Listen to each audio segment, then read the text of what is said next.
ඔයා දන්නවද ක්‍රිකට් වල 6 සහ 4 ලකුණු තීරණය කළේ කොහොමද කියලා? මුල් කාලේ ක්‍රිකට් වල සීමා මායිම් තිබ්බේ නැහැ. පන්දුව කොහේ යන්න ගැහුවත් පිටිකරුවෝ ලකුණු ගන්න දිව යන්නම ඕනි වුණා. හැබැයි ක්‍රීඩාව ජනප්‍රිය වෙද්දී ප්‍රේක්ෂකාගාරය ඉදි වුණා.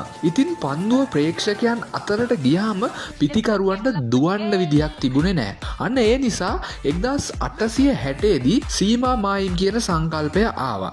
ඒකත් එක්ක මේ ලකුණු 4 සහ 6 තීරණය කළා.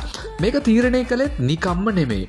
ඒ කාලේ ක්‍රීඩා විශේෂඥයෝ පරීක්ෂණයක් කළා. පන්දුවක් පිටිය මැද තියෙද්දි සාමාන්‍යයෙන් පිටිකරුවෙක්ට උපරිම වේගයෙන් දිව ගිහිල්ලා ගන්න පුළුවන් ලකුණු කීයද කියලා බැලුවා. ඒකේ සාමාන්‍ය අගේ උනේ ලකුණු 3ක්. අන්නේ පරීක්ෂණයේ ප්‍රතිඵලයක් විදිහට පන්දුව සීමාවේ වැදිලා ගියොත් ලකුණු 4ක් සහ උඩින් ගියොත් ඒ වගේ දෙගුණයක් ගෞරවයක් විදිහට 6ක් දෙන්න තීරණය කරලා තියෙනවා. ඒ වගේම ඕවරයට පන්දු 4, 5 සහ 8 බැගින් විවිධ රටවල කාලයක් පරීක්ෂණ කරලා බලලා තියෙනවා. හැබැයි 1900 අවුරුද්දේදී පන්දු 6 කියන අගය ස්ථීර කළේ පන්දු යවන්නාගේ වෙහෙස සහ පන්දු ඕවරය මාරු වීමට යන කාලය අතර තියෙන සමබරතාවය නිසා.